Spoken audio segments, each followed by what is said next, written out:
In the year where The Dark Knight rised. Mm-hmm. In the year where James Bond copied The Dark Knight. Mm-hmm. In the year when we got Channing Tatum dancing. Yep. Half naked. Yeah. With Matthew McConaughey and All Kevin right, Nash. All right. In the year Uh-huh. when we got a Prohibition movie with Tom Hardy doing a weird accent. Yes. None of those movies are on this list. Wait, what about the year that the Avengers assembled? The year the Avengers assembled. None of those movies are on this list.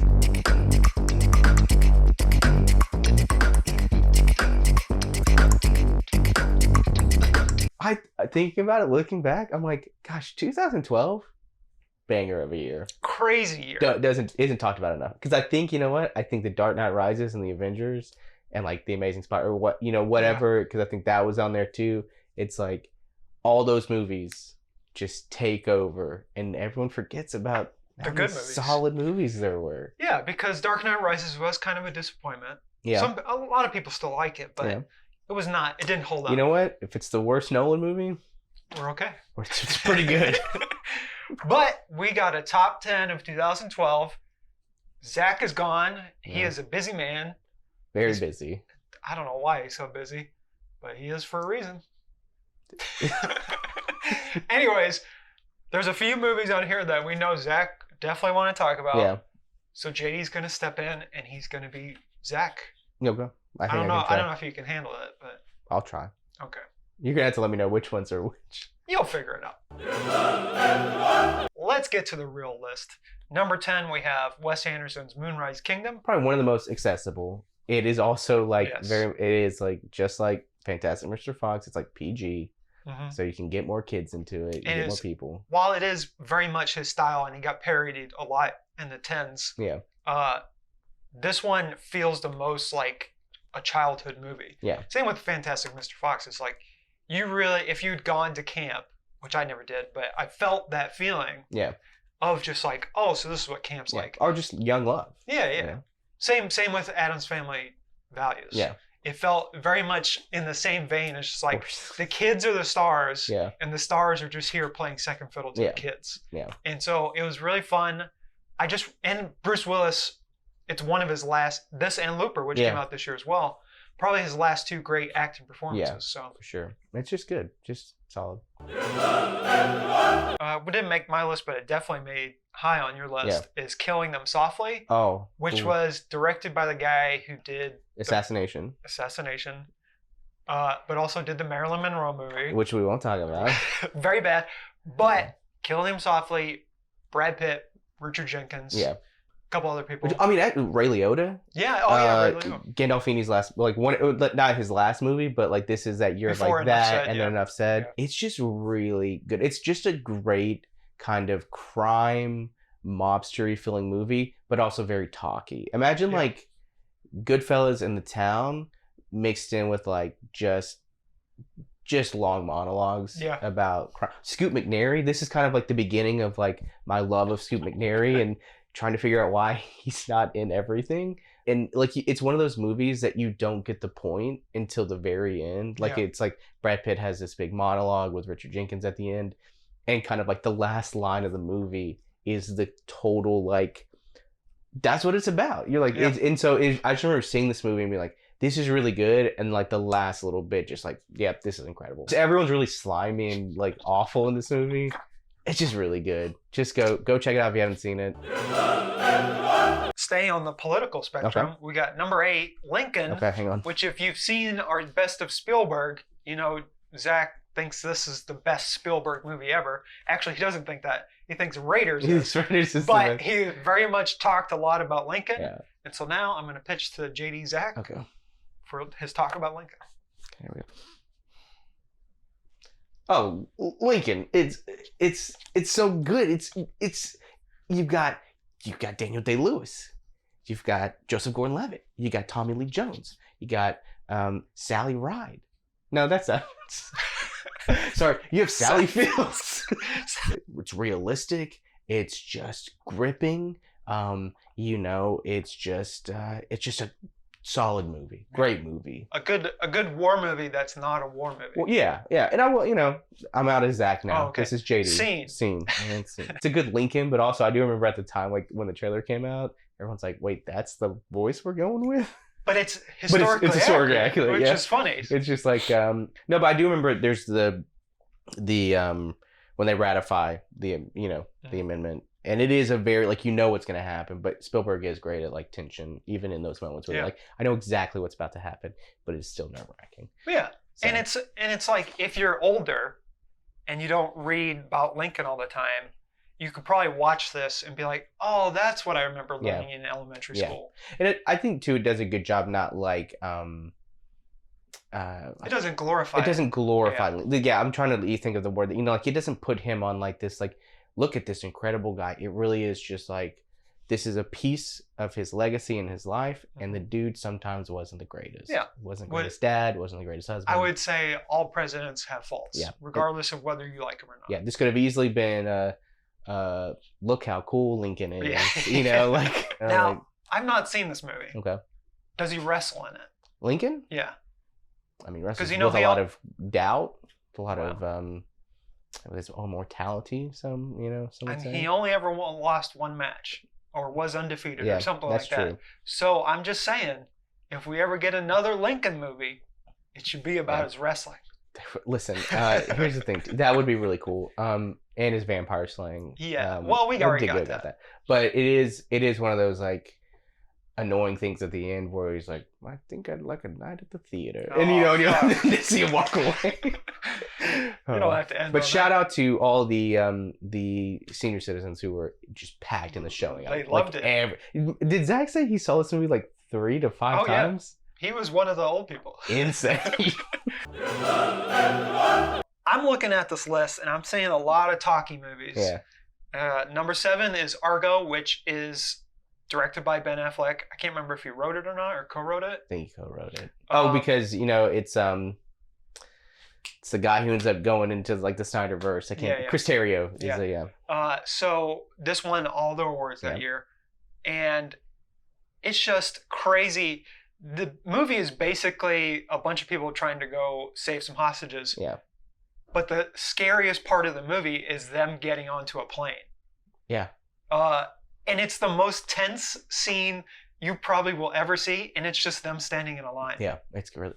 you know who else is in that movie? Scoot McNairy. Scoot McNairy. Now, do you love this movie more for the... I find myself falling on one side of it. Do you love this movie more for the kind of history, the thrilling part of it, or do you love, like, the...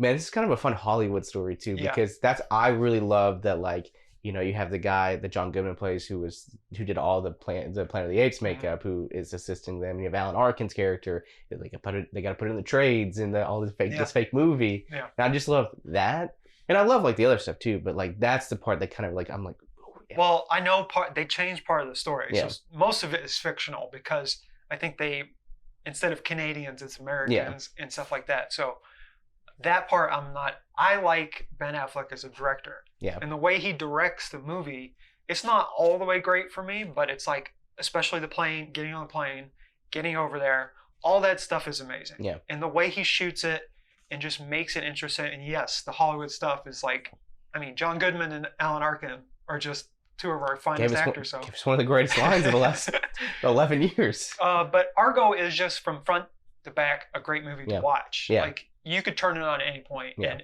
not walk away. Yeah. So it's just one of those movies that is going to be timeless because it's just got good acting, good everything. So good acting. Speaking of good acting, number 6, we have The Master, which is Joaquin Phoenix and Philip Seymour Hoffman, basically about L. Ron Hubbard. Yeah. Without being about L. Ron Hubbard.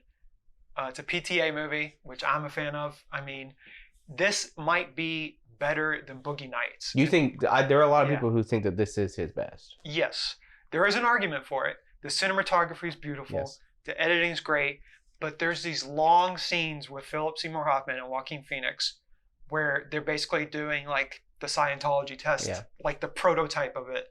And there's a scene where Joaquin's just walking back and forth, and also they're staring at each other without blinking, and he's asking questions. That scene alone is worth the price of admission. I think about it now, and like I'm just like it's no wonder Joaquin finally got his Oscar. It sucks he got it for the Joker instead of this. Because that was kind of the beginning. Yeah. This and Her, that kind of like. Yes. Oh, is Joaquin like he's back? Yeah. Okay. He's got it. I mean, everyone loved Philip Seymour Hoffman. I think this is where everyone like gets their like, yeah, no, you're one of the greats. Yeah. You're incredible, and it's a great performance. It's not my favorite movie. I definitely need to rewatch it. I don't know if I was ready for what I was walking into. No, but, you definitely have to be in a certain headspace. And I think Amy Adams playing the character like who is just like, I'm just gonna let all this happen. Yeah. She definitely plays it in like, oh, I don't agree with all this. Yeah. But I understand the influence of this guy, Philip Seymour Hoffman.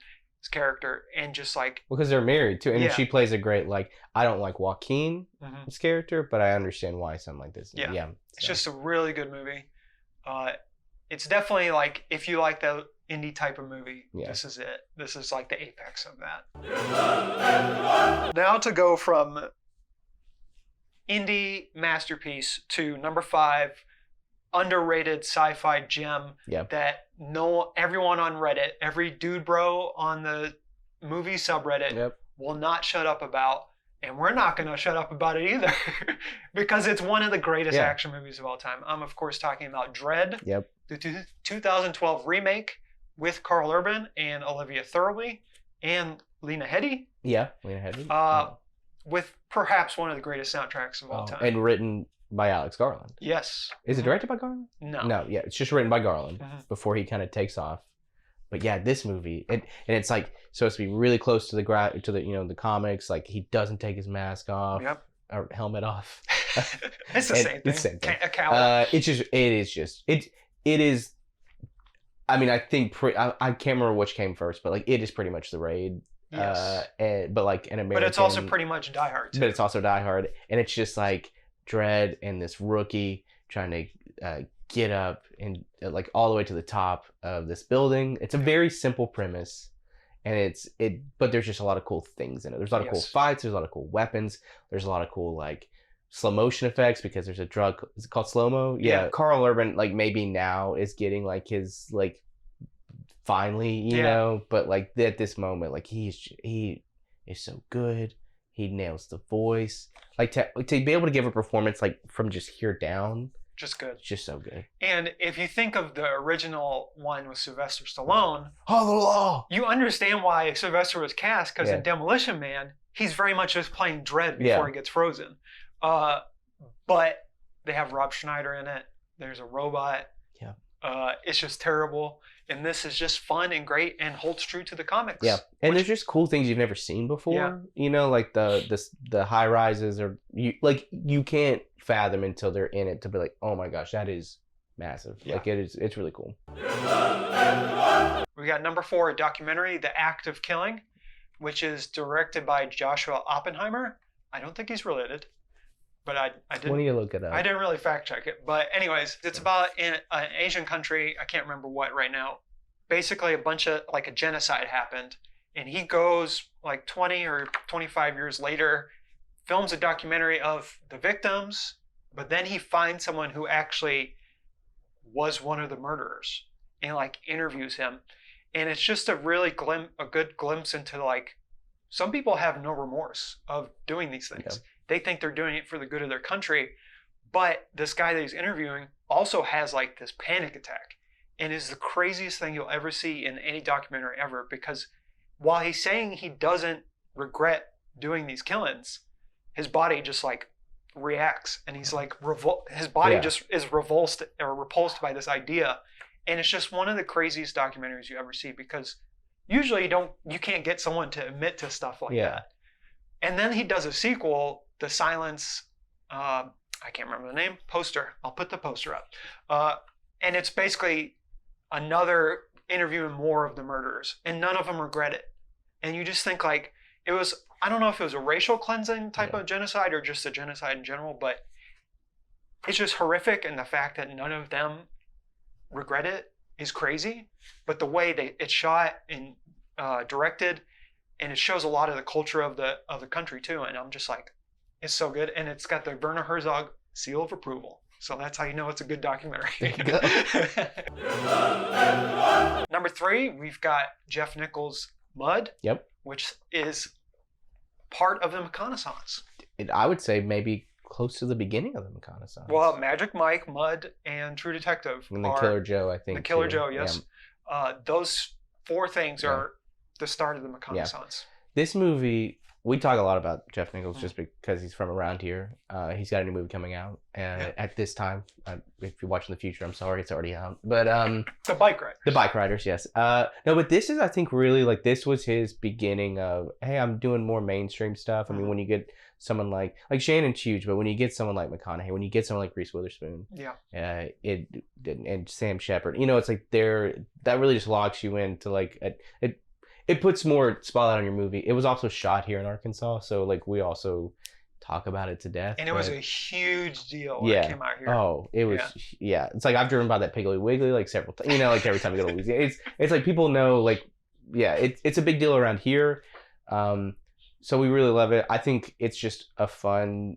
It's not fun, but it's like the McConaughey performance is on. It's just very. We kind of talked about this with Take Shelter. It's like it's a very Southern, almost like literature feel, like biblical feel. There's just things that like Jeff like taps into that a lot of people don't right now or these days. And it's like it's a very much a Southern story, and it's very that like almost like a Tom Sawyer-esque Mark Twain. It just feels so much old timey while taking place kind of in that present day.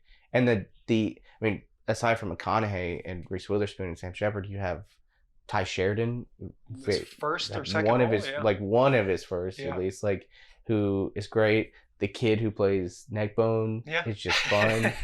Michael Shannon shows up for a couple scenes that are great. It's a perfect because Mud feels so much like he's like this not mythical figure, but he's that kind of like this outlaw, this dude who's on the run. Yeah. But and everyone else feels so real. Like you would know, and not in a good way, not like they're crazy and we all have a crazy guy. But like a kid like that, or an adult like that. Yeah, it's definitely the most Arkansas I've ever seen a movie. Yeah. Without being like, hey everybody, if you've never been to Arkansas, Mud is a good movie to watch to be like, oh, that's what it's like. Yeah. Number 2, we have Place Beyond the Pines, which is Derek Ciafrance's follow-up to Blue Valentine, and it's just as sad.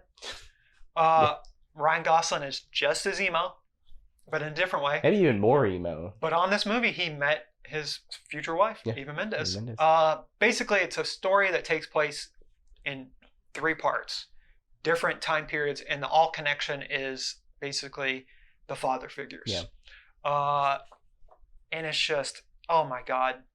It's in some ways it shares a lot of stuff with Mud. In that it's just like childhood, growing up, fatherhood, being a man. But it's also like dealing with just like it's a lot of catching up. That's what Ryan Gosling's character is. It's a lot of catching up with life. And then same with Bradley Cooper's character.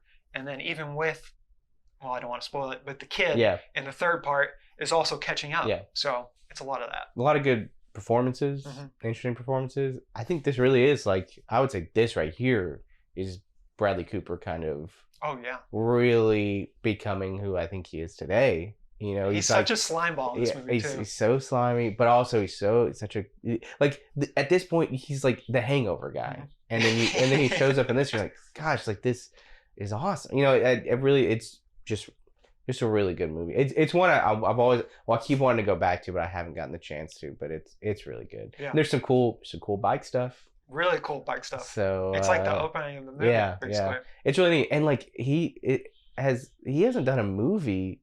He did like a series. He did like a series, but he hasn't done anything. I just every time I think about that too, I'm like, he hasn't done another movie, and he's doing a movie too. So I know. Well, he's been working on stuff, but sometimes some directors you can't rush into greatness. Sometimes they just want to take their time. It's true. Look, it's another Quentin Tarantino movie. I'd like to put on the record that I didn't even have this on my list. That I was able to find 10 movies that weren't this one to put on my list. It was on my list. It was on Zach's list. I can't remember where I put it. I put The Master number 1. Yeah. But Django Unchained, Jamie Foxx's pinnacle performance. Yeah. He's got a lot of great performances, but Will Smith turned down this role, and Jamie Foxx accepted it, and he crushed it. Yeah.